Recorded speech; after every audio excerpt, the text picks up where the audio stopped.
At a One Storyteller, we believe stories should do more than just pass the time. They should live inside you long after the screen goes dark. We begin tonight with a story that will pierce through preconceptions, shred the veil of silent injustice, and leave you breathless in the face of truth. Not every war is fought on battlefields. Some erupt quietly on sidewalks, in holding cells, beneath buzzing fluorescents where dignity is shaved away, one cruel inch at a time. But sometimes, fate has its own sense of theater. What you're about to witness is not a tale of revenge, but of revelation. Of how one woman's poise and silence became louder than any scream, and how a moment of arrogance unraveled the fragile illusion of power. This isn't just a story, it's a reckoning. And through every second, we invite you to walk that razor's edge with us. Because in 3 minutes, a man believed he'd broken someone. In the fourth, he learned her name, and it changed everything. Officer Dane Holland wasn't born a villain, but somewhere along the cracked pavement of his patrol route, he started choosing comfort over courage. He wore his uniform like armor, but not to protect. It was to intimidate, to remind others who made the rules. For Dane, the badge wasn't a promise to serve, it was a pass to judge. On the edge of downtown Montgomery, the night was thick with humidity and impatience when he saw her. A black woman in a white dress, walking alone with that rare kind of self-possession that unsettles men like him. No ID? That was his excuse. No fear? That was her sin. Turn around, he ordered, voice clipped and casual, as though she'd merely forgotten a receipt. She did not resist, but she didn't cower either, and that, more than anything, lit the fuse in him. He didn't see a citizen. He didn't see a human being. He saw a challenge to a worldview built on quiet hatred. And as the cuffs closed around her wrists, the streetlights flickered like a warning from the sky he would never look up to see. The booking room smelled of metal and mildew, its corners echoing with the stale sound of authority misused. She sat quietly on the cold bench, her hands still trembling from the pressure of the cuffs, her wrists red where the steel had bitten in. Around her, the machinery of injustice ticked on, indifferent and mechanical. Officer Holland watched her through the glass, narrowing his eyes each time she refused to meet his gaze. Her silence wasn't surrender, it was defiance draped in dignity, and it gnawed at the fragile scaffolding of his control. "What's your name?" he barked, annoyed by her stillness. She didn't answer. She didn't need to. That's what stung. In the absence of her fear, he found his rage. When she was escorted into the intake cell, he followed close behind, his lips curled in disdain.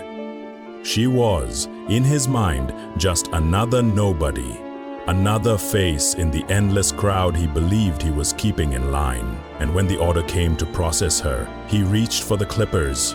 No hesitation, no humanity. Her hair, once braided and proud, fell away in coils to the floor, one strand at a time.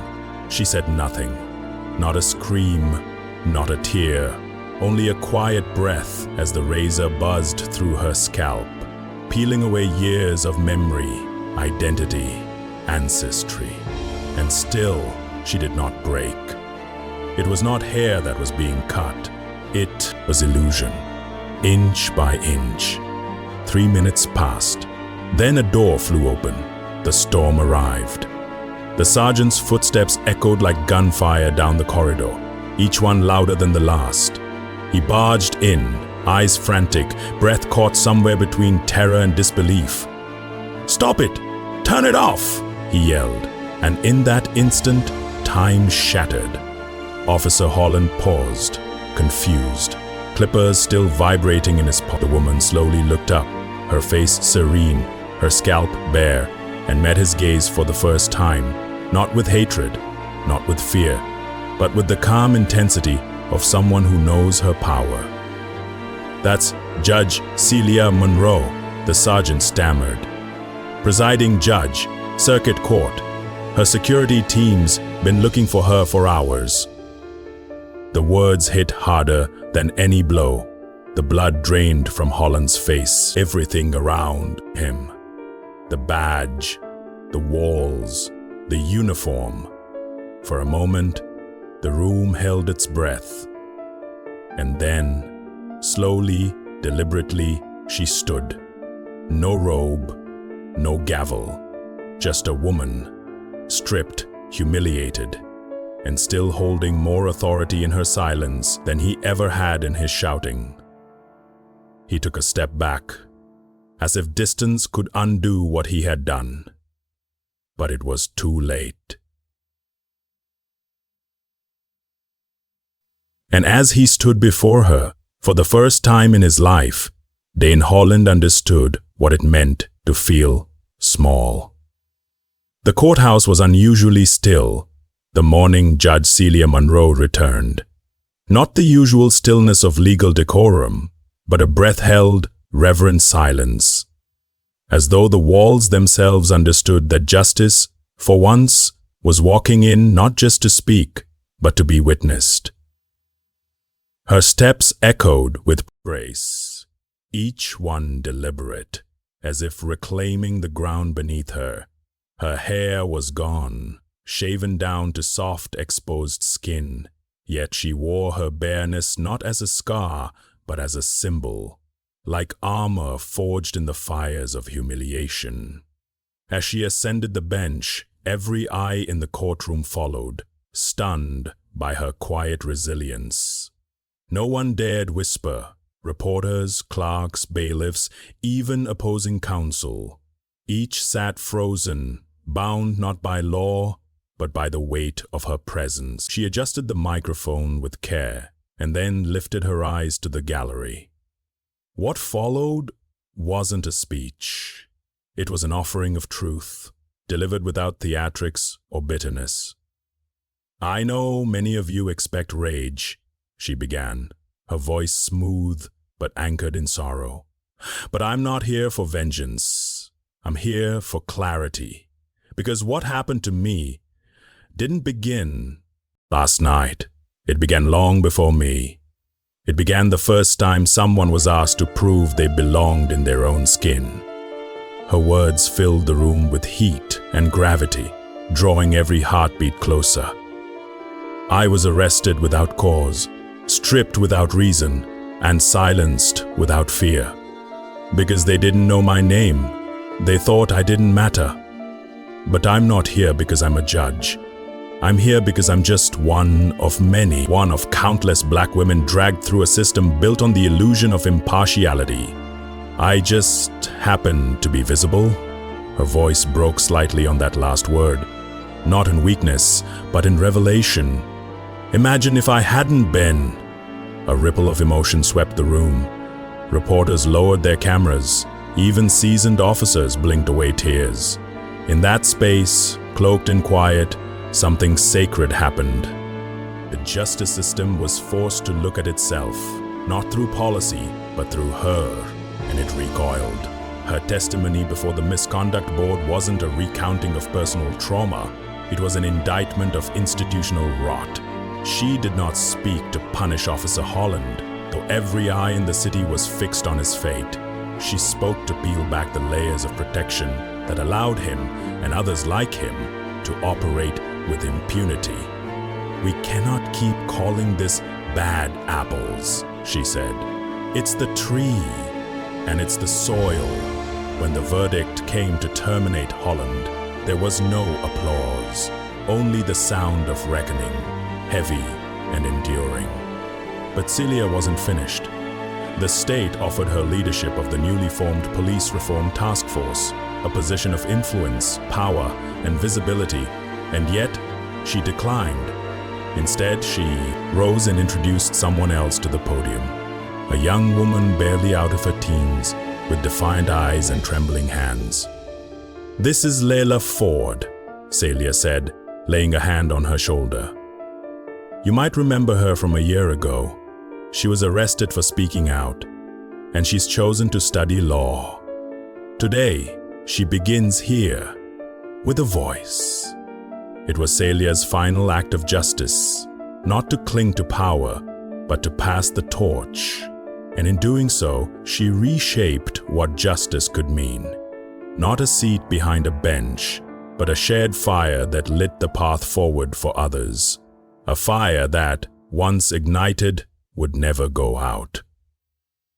Officer Dane Holland's dismissal made headlines, but the real story unraveled in the silence that followed.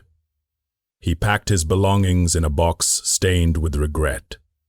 His badge, his commendations, his sense of superiority, all now stripped, as bare as the woman he had tried to humiliate. Yet, it wasn't his fall that shook the city. It was the reckoning his actions had triggered. In every precinct meeting room, whispers turned to questions. How many more Hollands walked these halls in plain sight? How many voices had been silenced not with weapons, but with cold protocol and coded cruelty? The mayor, under public pressure, issued a statement calling for reform. But Celia Monroe's voice had already echoed farther than any press release. Her courtroom had become a sanctuary and a crucible where truths were laid bare and intentions tested. But when she declined to chair the reform committee, there was confusion until she introduced Layla, young, once broken, now burning with purpose. It was the most powerful verdict Celia had ever issued, a declaration that true change doesn't trickle from the top. It rises from the ground, where pain is still fresh, where voices are still shaking, where justice is still learning to walk in new shoes. That evening, alone in her chambers, Celia stood before the mirror, her robe folded neatly over a chair, the room cloaked in the gold haze of a dying sun. Her reflection stared back at her, scalp exposed, eyes raw, mouth steady. She reached up, ran her fingers over the curve of her head, and breathed in deeply. The quiet wasn't empty, it was full of memory, of resistance, of every ancestor whose voice had been silenced but not lost. Her assistant stepped in softly, hesitating before asking, "Will you grow it back?" Celia didn't answer right away. She tilted her head, studied the image, looking back at her. Not a victim, not even just a survivor, but something forged. "No," she said finally, with a small, aching smile. "Let it be a crown." In that moment, her pain became purpose. Her humiliation transformed into a testament.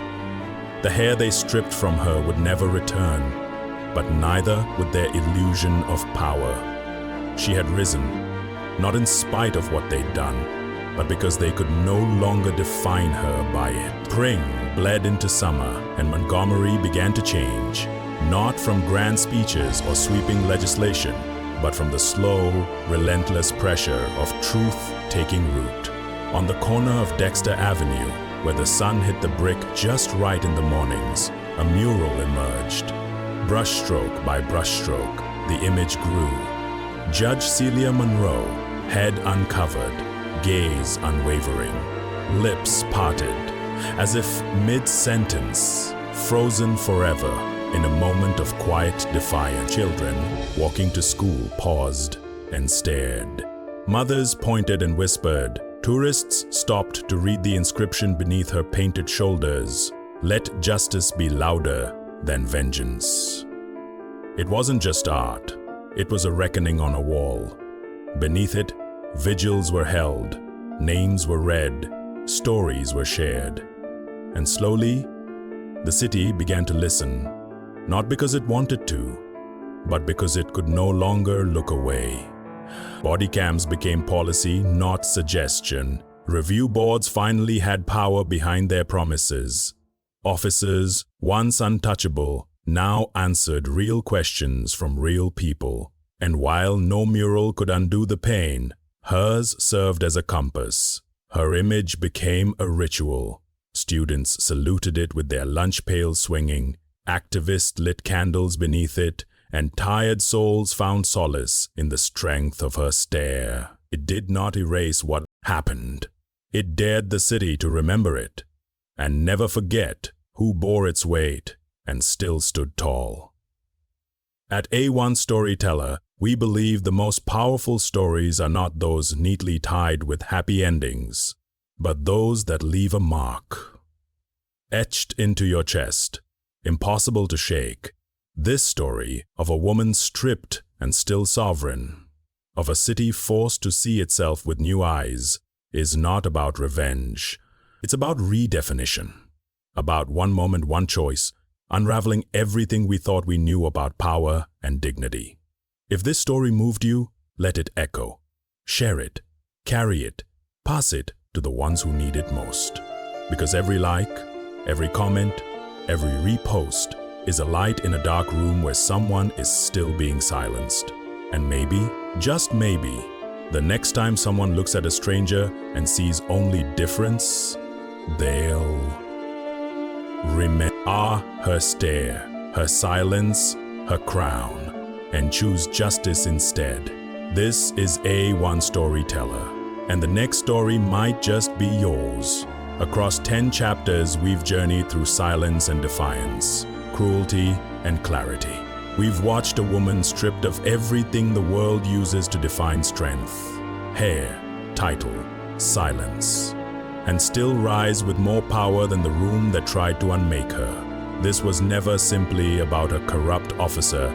It was about the deeper, rotting roots of a system that gave him his scissors and called it procedure. Judge Celia Monroe did not scream. She did not beg. She stood. And in doing so, she turned what was meant to be a moment of degradation into a legacy of transformation. We saw how truth, once exposed, can shift the weight of an entire city. From the sterile fluorescence of a police holding cell to the vibrant light of a city mural, her story became not just hers, but ours. Her courage gave others the right to speak. Her refusal to retaliate gave birth to real reform, and her choice to step back so a young voice could step forward, that was justice evolving in real time. So what did we learn? That real authority is not wielded through dominance, but earned through restraint. That sometimes the most revolutionary act is to not break, and that the sharpest blade of all is not punishment, it is exposure. This is A1 Storyteller. We don't just tell stories, we ignite memory, meaning, and movement. If Celia Monroe moved you, carry her, speak her. Let her silence be your thunder. Like, comment, share, and stay with us. The next story might just open your eyes.